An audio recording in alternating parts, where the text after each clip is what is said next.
Creek's still flowing. Here's Danny, your friendly neighborhood wildlife biologist, in his name outdoors. Hey, if he can save me, he can save you. There's a reason why I didn't use my fingers. I'm trying to support myself. So this site, haven't caught anything, went 5 days. Everybody thinks I'm just out to catch and kill something, and I'm not. I'm here to solve a problem for the landowner. And they were damming up that culvert. Well, we're gonna go over there. I gotta walk my tightrope. I know some of y'all folks who don't like me catching and killing beavers are probably hoping I fall. Oh, the tightrope. Well, if wildlife biology and trapping doesn't work out for me, I guess I can go into the circus. I'd be a big old tightrope walker. I'm a little bit big for that, about 220 pounds. So let me walk my guides, what I call it, guides raccoon bridge. Look at there, made it.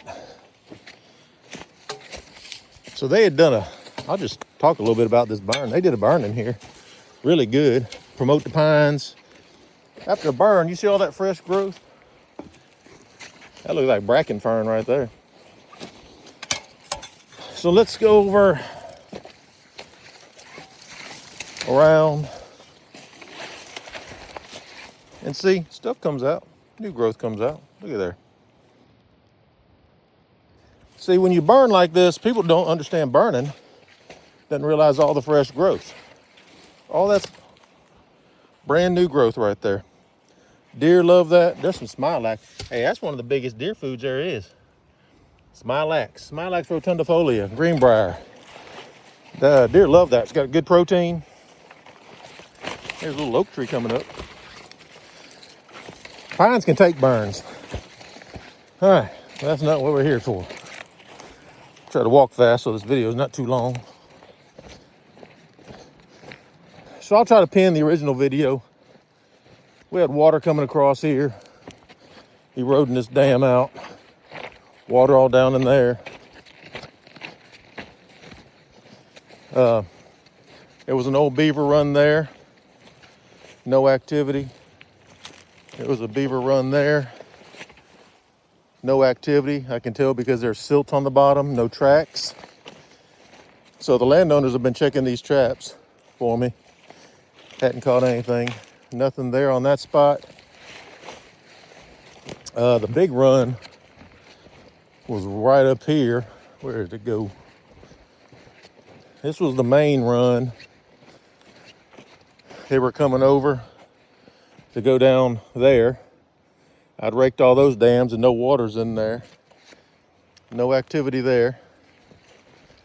And then I built this little device last Thursday. And from Thursday night to last night, I haven't caught anything. Let me get up there. I got to referee soccer tonight, so I got to keep my energy up. Got 2 high school games. Don't yell at me, please. So, here's the site. I did not catch anything on that caster. So the main thing I'm looking at right here is I just built this. And all this is just stuff that was blown into it. If there were beavers in here, they would have pushed mud all here.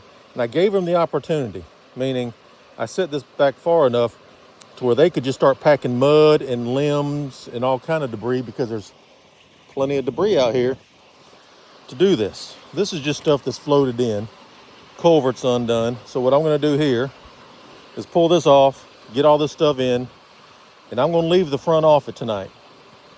I'm going to see if anything comes back. If anything comes back, I'll set some more traps.